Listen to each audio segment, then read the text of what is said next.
The iPhone camera trembled in Marcus Rodriguez's grip as he watched the uniformed woman cock her fist back, knuckles white with rage, aimed directly at Simone Washington's face. The block party music had stopped. Children's laughter died in their throats. Even the cicadas seemed to hold their breath in the thick August air, as 30 neighbors witnessed what was about to unfold on Maple Street.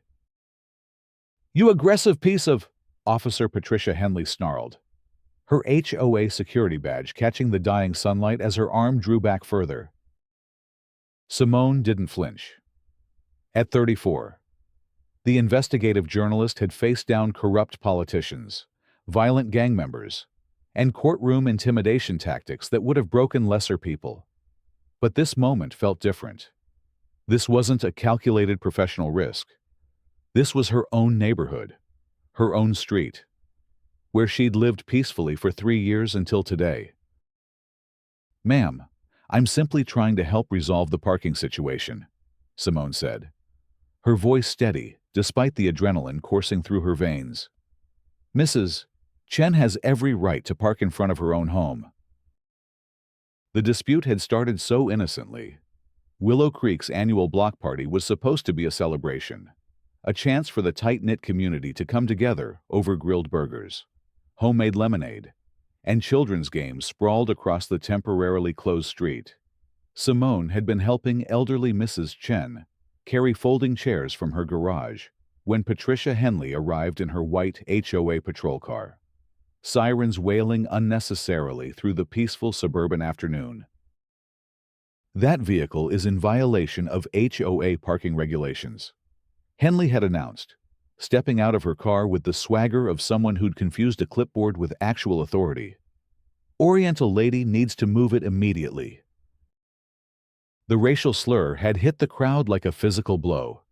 Mrs. Chen, who'd lived on Maple Street longer than most of the current residents had been alive, had simply stared in confusion. Her English was limited, but the contempt in Henley's voice was universal. That's when Simone had stepped forward, as someone who'd built her career on amplifying marginalized voices and exposing systemic injustices. She couldn't stand by while a neighbor was humiliated. "Excuse me, Officer Henley, Mrs. Chen is parked legally in front of her own property. There's no violation here." Henley's pale blue eyes had narrowed immediately. At 47, she'd been the HOA's self-appointed enforcer for 2 years, a position she'd lobbied for after retiring early from her job as a county clerk. Neighbors whispered that she'd been forced out after multiple discrimination complaints. But the HOA board had been desperate for someone willing to patrol the development for minimum wage. "And who exactly are you to question my authority?" Henley had demanded, her hand instinctively moving to the pepper spray on her utility belt. "I'm Simone Washington, Mrs. Chen's neighbor. I'm also a journalist with the Metro Herald." Simone had kept her voice professional, even as she felt the familiar tingle of a story developing. "I'm wondering if you could explain which specific regulation Mrs. Chen has violated." The word journalist had been like gasoline on Henley's already smoldering anger. In her worldview, media meant trouble. Questions meant challenges to her authority, and challenges meant disrespect. "Oh, so you're one of those fake news people. Should have known. You people always stick together." The crowd had shifted uncomfortably. "You people" could have meant journalists, but everyone present understood the underlying meaning. Simone was one of only 3 black families in the predominantly white development, a fact that had never mattered until moments like this stripped away the veneer of suburban politeness. "I'm simply asking you to cite the specific regulation," Simone had repeated, pulling out her phone. As an investigative journalist, she'd learned that documentation was everything. "For my own understanding." That's when Henley had lost whatever composure she'd been maintaining. "Put that damn phone away. You're interfering with an official investigation. I should arrest you for obstruction." "This is a public street during a community event." Simone had replied calmly, though her heart was pounding. I have every right to record. Henley had taken a step closer, her face flushing red. You want to get aggressive with me? You want to be one of those aggressive black women causing trouble in our nice neighborhood? The racial undertone had become explicit. Around them, neighbors had begun pulling out their own phones. Marcus Rodriguez, who lived 2 houses down, had started recording the moment Henley raised her voice. Sarah Thompson, a kindergarten teacher, had quietly moved her children behind her while keeping her camera focused on the confrontation. I'm not being aggressive, Simone had said, her journalistic training kicking in. Document everything. Stay calm. Let them reveal themselves. I'm asking questions, which is my right as a resident and a citizen. You're right, Henley had laughed, a sound devoid of humor. Your right is to do what I tell you to do. Your right is to respect authority instead of playing the race card every time someone calls you out. That's when Mrs. Chen had appeared at Simone's shoulder, her tiny frame trembling with indignation. Despite her limited English, she'd understood enough. This my house, she'd said clearly. 40 years my house. I park here 40 years. Henley had whirled on the elderly woman. I don't care if you've been here 100 years. Lady, rules are rules. Move the car, or I'll have it towed. Actually, Simone had interjected, according to the HOA bylaws, which I've read, residents have the right to park in front of their own homes during community events. The restriction only applies to guest parking. The fact that Simone had done her homework had clearly caught Henley off guard. Don't quote regulations to me. Girl, I know what I'm talking about. Girl, another microaggression that landed like a slap. Simone was a 34-year-old award-winning journalist with a master's degree from Columbia. But to Henley, she was simply girl. Ma'am, I'd appreciate it if you'd address me respectfully, Simone had said, her voice gaining an edge for the first time. And I'd still like you to show me the specific regulation you're citing. That's when Henley had exploded. Respectfully. You want respect. You've been disrespecting me since the moment I got here. You and your attitude. Questioning everything I say. Acting like you're better than everyone else. The projection was staggering. Simone had been nothing but polite. But Henley was clearly seeing something else entirely. In her mind. A black woman asking questions was inherently aggressive, inherently disrespectful, inherently threatening. I'm going to need you to step back, Henley had continued, her hand moving to her radio. You're creating a disturbance. I'm standing on a public street having a conversation. Simone had replied, There's no disturbance, except the one you're creating. Around them, the block party had completely stopped. Children had been ushered indoors by their parents, but adults remained, forming a loose circle around the confrontation. The smell of barbecue still lingered in the air, but the festive atmosphere had evaporated, replaced by the electric tension of injustice unfolding in real time. Henley had keyed her radio. Dispatch, this is Unit 7. I need backup at Maple Street. I've got an aggressive individual interfering with official business. The word aggressive again. It was becoming Henley's go-to descriptor for a woman who had done nothing more than ask questions and stand her ground. Ma'am, Simone had said, her journalistic instincts fully engaged now. I need you to understand that there are multiple witnesses and recordings of this interaction. I would encourage you to de-escalate. But de-escalation was clearly not in Henley's playbook. The suggestion that she was in the wrong, that she needed to change her behavior, had been the final straw. Her face had gone from red to purple, veins bulging in her neck as she'd stepped into Simone's personal space. "Are you threatening me?" she'd hissed. "Because it sounds like you're threatening me. You're saying you're recording me. You're talking about witnesses. That sounds like intimidation to me." The gaslighting was textbook. Henley was attempting to reframe Simone's reasonable request for accountability as a threat, a common tactic used by people in positions of authority when their behavior was being questioned. "I'm documenting a public interaction for my own protection," Simone had replied, her voice still steady, but with steel underneath. "Just as these other residents are doing." She gestured to the crowd, and Henley had seemed to notice for the first time that multiple phones were pointed in her direction. The realization that her behavior was being recorded should have been sobering, but instead, it had enraged her further. "Put those phones down," she'd shouted at the crowd. "This is official police business." "You're not a police officer," Marcus Rodriguez had called out from behind his camera. "You're HOA security." The distinction was crucial. HOA security officers had no legal authority beyond what any private citizen possessed. They couldn't make arrests, couldn't detain people, couldn't do anything more than observe and report. But Henley had been acting as if she wore a real badge, as if her clipboard gave her the power to control and command. "I have the same authority as any peace officer in this development," Henley had snapped back, a claim that was legally false but revealed how she saw herself. "Actually, you don't," Simone had said, her reporter's knowledge of legal distinctions coming in handy.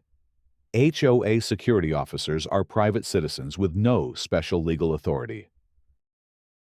Each correction, each factual statement, had been like a match to kindling for Henley's rage. In her worldview, she was the authority figure, the one in control. Having that authority questioned by a black woman in front of a crowd of white neighbors was more than her ego could handle. "That's it," she'd snarled, reaching for her handcuffs. "You're under arrest for obstruction and disorderly conduct." The crowd had gasped collectively. Sarah Thompson had actually stepped forward. "She hasn't done anything wrong." "Ma'am, you cannot arrest me," Simone had said firmly. "You don't have that authority, and I haven't committed any crime." But Henley had been beyond reason now, completely consumed by her need to assert dominance and save face. When Simone had continued to stand her ground, continued to refuse to be intimidated, Henley had done something that crossed every line. She'd balled up her fist. The gesture was unmistakable, in full view of dozens of witnesses. A woman in uniform had drawn back her fist and prepared to punch an unarmed woman whose only crime was asking questions. The moment seemed frozen in amber, pregnant with all the weight of history, all the echoes of injustice that had come before. That's when the BMW pulled up.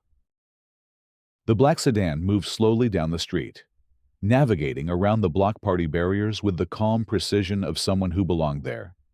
It parked smoothly at the curb, and the driver's door opened to reveal a tall, athletic black man in his late 30s.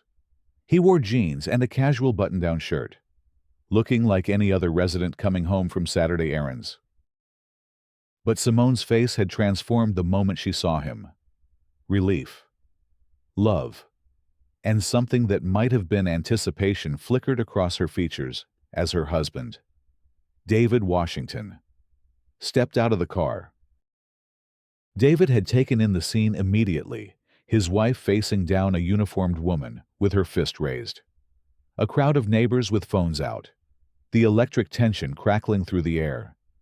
His expression had remained neutral, professional, as he'd walked calmly toward the confrontation.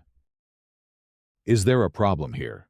he'd asked, his voice carrying the unmistakable authority of someone accustomed to tense situations. Henley had turned toward him, her fist still cocked, clearly seeing another potential target for her rage. "And who are you supposed to be?" "I'm David Washington," he'd replied evenly. Simone is my wife, and I'm wondering what justification you have for threatening to assault her." The word assault had hung in the air like a challenge. Henley's position was legally indefensible, and David's calm use of the precise legal terminology had made that clear to everyone present. "Your wife was interfering with official business," Henley had snapped. "She was being aggressive and uncooperative." David had looked at his wife, who'd shaken her head slightly. 3 years of marriage had given them a communication shorthand that required no words. He'd understood immediately that Simone had done nothing wrong, that this was exactly what it appeared to be. "What official business?" David had asked, stepping closer to his wife but keeping his eyes on Henley. "What agency do you represent?" "I'm HOA Security," Henley had replied, though her voice had lost some of its bluster under David's steady gaze. "I see. And what crime do you suspect my wife of committing?" David's questions had been surgical, precise, designed to expose the complete lack of foundation for Henley's behavior. As an FBI agent with 15 years of experience, he'd interviewed hundreds of suspects, witnesses, and hostile individuals. He knew how to remain calm under pressure, how to use questions as weapons, how to let people reveal themselves. "She was obstructing my investigation," Henley had insisted, but her fist had begun to lower slightly. "What investigation?" David had pressed. "Into what potential crime?" The questions were exposing the house of cards that Henley had built. There was no investigation, no crime, no legal authority. There was only a power-hungry woman who'd been challenged and had responded with escalating aggression. "Look, buddy," Henley had said, trying to regain control of the narrative. "I don't know who you think you are, but this doesn't concern you." That's when David had reached into his wallet. The motion had been deliberate, controlled, designed to be non-threatening while commanding attention. When his hand had emerged, it had held a black leather wallet that he'd flipped open with practiced ease. The gold badge and Federal Bureau of Investigation credentials had caught the late afternoon sunlight like a beacon. "Actually," David had said, his voice still calm but now carrying the full weight of federal authority, "it does concern me. I'm Special Agent David Washington, and I'm witnessing what appears to be assault and civil rights violations." The effect had been immediate and dramatic. Henley's fist had dropped to her side as if all the strength had left her arm. The color had drained from her face, leaving her looking pale and suddenly fragile. Around them, the crowd had stirred with murmurs of amazement and vindication. "Agent Washington," David had continued, stepping protectively in front of his wife, "could you please step away from my wife and explain your actions here today?"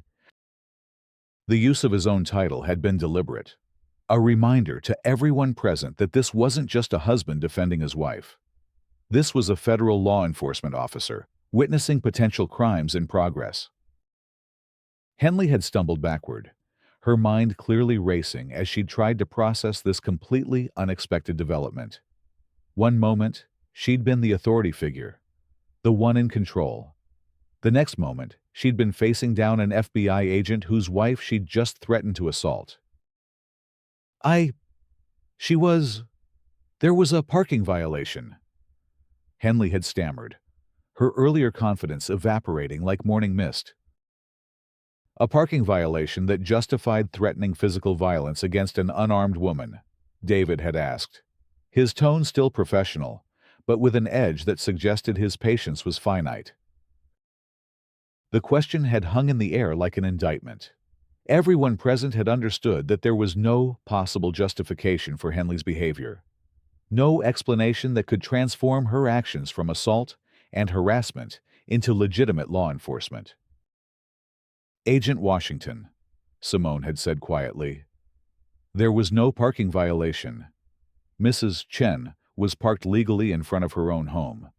Officer Henley became aggressive when I asked her to cite the specific regulation she claimed was being violated.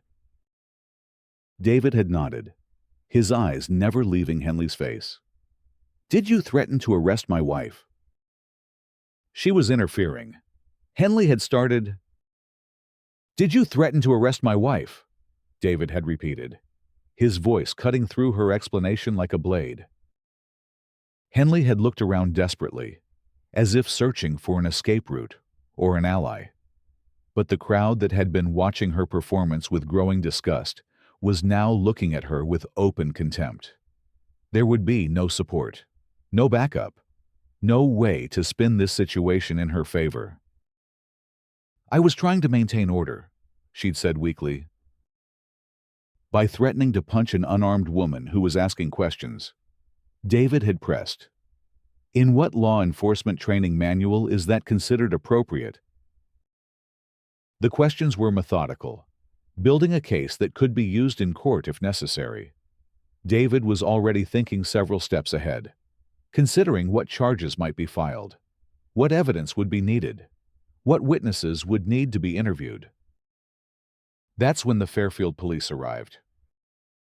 2 officers in a patrol car had responded to Henley's earlier radio call, arriving to find a situation completely different from what they'd been told to expect. Instead of an aggressive woman interfering with security, they'd found a crowd of residents, multiple phones recording, and an FBI agent confronting an HOA security officer.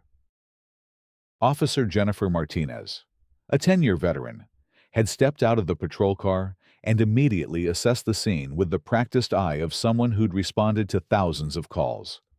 The body language, the positioning, the crowd dynamics all told a story that contradicted whatever they'd been told over the radio.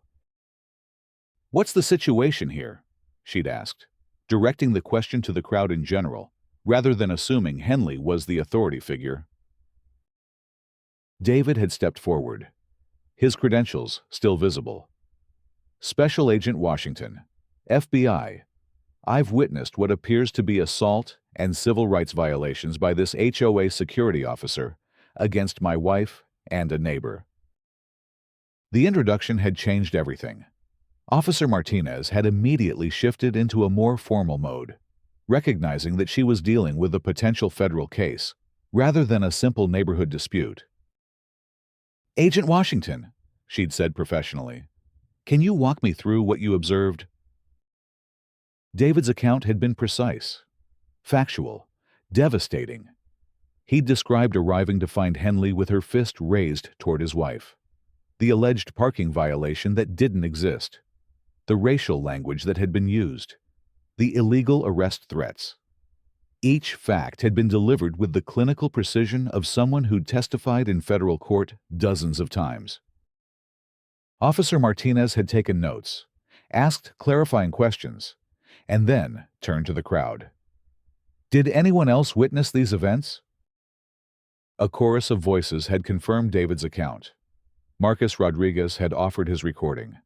Sarah Thompson had described the racial language. Even Mrs. Chen, with her limited English, had made it clear that she'd been parked legally in front of her own home. Henley had stood silent through it all, her earlier bravado completely gone. She'd seemed to understand finally that her actions had consequences, that the authority she'd thought she possessed was imaginary, that the people she'd been harassing weren't defenseless. "Officer Henley," Martinez had said finally, "I'm going to need you to come with me for questioning." The walk to the patrol car had been a perp walk in all but name. Henley hadn't been handcuffed, but everyone understood that she was no longer a law enforcement figure. She was a suspect, someone whose behavior required investigation and potential prosecution. As the police car had pulled away, taking Henley to face questions she couldn't answer and charges she couldn't escape, the crowd had finally begun to relax. Children had emerged from houses where they'd been hidden.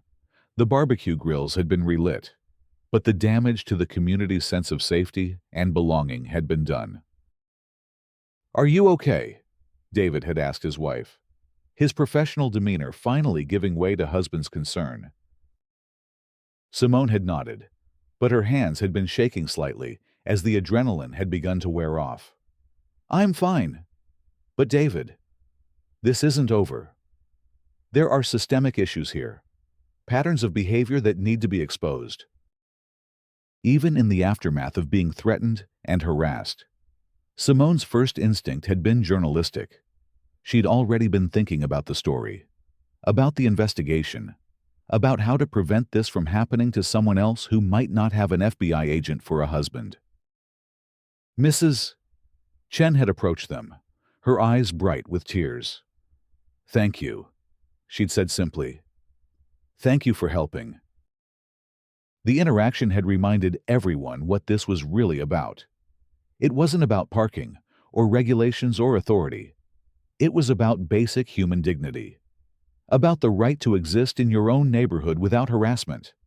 About standing up for people who couldn't stand up for themselves. Over the following weeks, the story had exploded across local and national media. Simone's initial reporting for the Metro Herald had been picked up by major networks, turning a suburban confrontation into a national conversation about race, authority, and accountability. The investigation had revealed a pattern of behavior by Henley that went far beyond the single incident on Maple Street. Multiple residents had come forward with stories of harassment, discriminatory enforcement, and abuse of her limited authority. The HOA board had been forced to confront the monster they'd created by giving someone with obvious bias a uniform and a badge. Henley had been suspended immediately and fired within a week. Criminal charges had been filed for assault, civil rights violations, and abuse of authority. The FBI had opened a broader investigation into discriminatory practices within HOA enforcement across the region.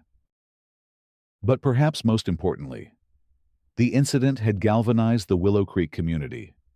Residents who had been turning a blind eye to subtle discrimination could no longer pretend it wasn't happening. The HOA board had been forced to implement new training requirements, oversight mechanisms, and accountability measures. A month later, as summer faded into autumn, another block party had been held on Maple Street. This time, Mrs. Chen had been the guest of honor, celebrated for her 4 decades of quiet contribution to the community. Simone had been recognized for her courage in standing up to injustice, and David had been thanked by dozens of neighbors for his intervention. The party had been different from the interrupted celebration in August. There had been more diversity, more inclusion, more awareness of the work still needed to build a truly welcoming community. Children of different backgrounds had played together, while their parents had meaningful conversations about race, privilege, and responsibility. "You know what the most important part of all this was?" Simone had asked her husband as they'd walked home that evening, their hands intertwined under the streetlights. "What's that?" David had replied, though he'd suspected he knew the answer. "It wasn't that you're FBI. It wasn't that you had a badge to flash. It was that the community stepped up. They recorded. They witnessed. They refused to let injustice happen in silence. That's what really made the difference." David had squeezed her hand. "You made the difference. You stood up when it would have been easier to walk away. You asked the hard questions when it would have been safer to stay quiet." The conversation had continued as they'd reached their house, the same house where they'd lived peacefully for 3 years until one August afternoon had tested everything they believed about justice, community, and the power of speaking truth to authority. Inside, Simone had pulled out her laptop and begun working on her follow-up story, the one that would examine the broader implications of the incident and propose concrete solutions for preventing similar situations. Her Pulitzer Prize nomination would come 6 months later. Recognition for a body of work that had started with a parking dispute and evolved into a comprehensive examination of suburban discrimination. But that night, as she typed by the light of her desk lamp while David had prepared for another day of federal investigations, Simone had been thinking about Mrs. Chen, sleeping peacefully in her own home, no longer afraid to park in front of it. She'd been thinking about the children who would grow up in a community that had chosen to confront its problems rather than ignore them. The story had started with a fist raised in anger and threat. It had ended with hands extended in fellowship and understanding. The transformation hadn't been easy or automatic, but it had been possible because people had chosen to do better, to be better, to demand better from themselves and their community. As autumn deepened into winter, the changes had continued. The HOA had hired its first black security officer, a former police detective who understood the difference between law enforcement and community service. New policies had been implemented requiring cultural sensitivity training for all staff. Most importantly, residents had organized ongoing discussions about inclusion, bias, and building authentic community.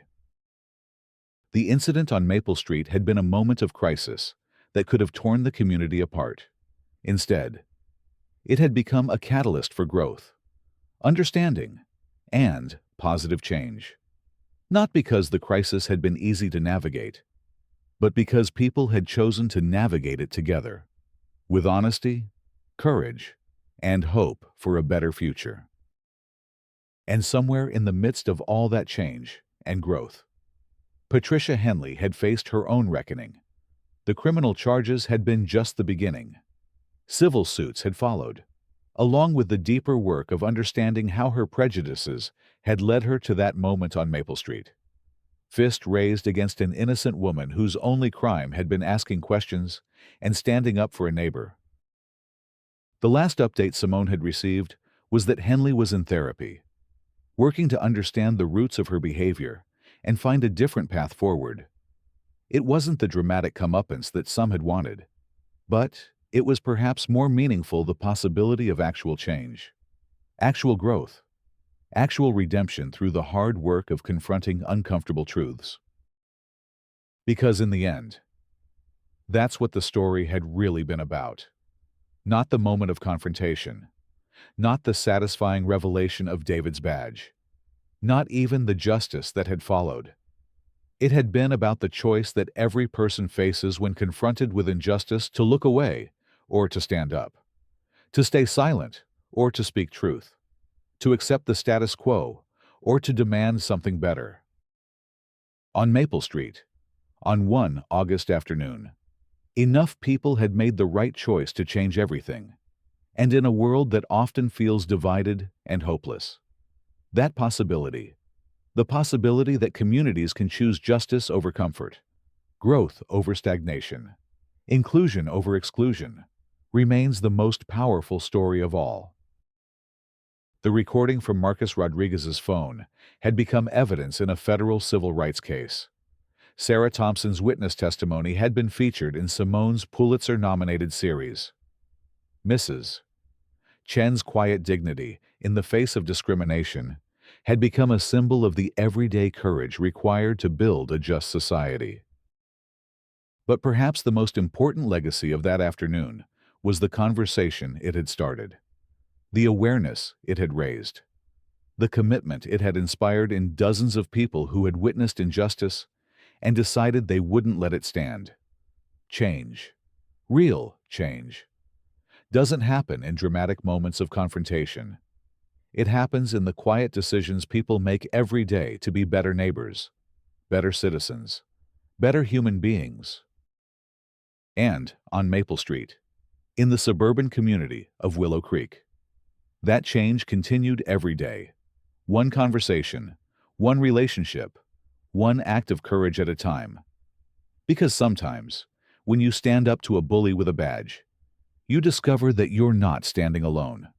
Sometimes, when you ask the hard questions, you find that other people have been waiting for someone brave enough to ask them.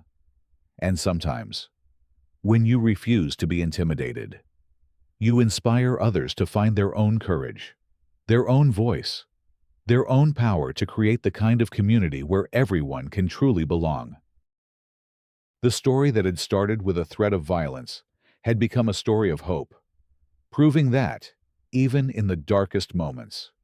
Even when justice seems impossible, ordinary people have the power to create extraordinary change when they choose to stand together for what's right.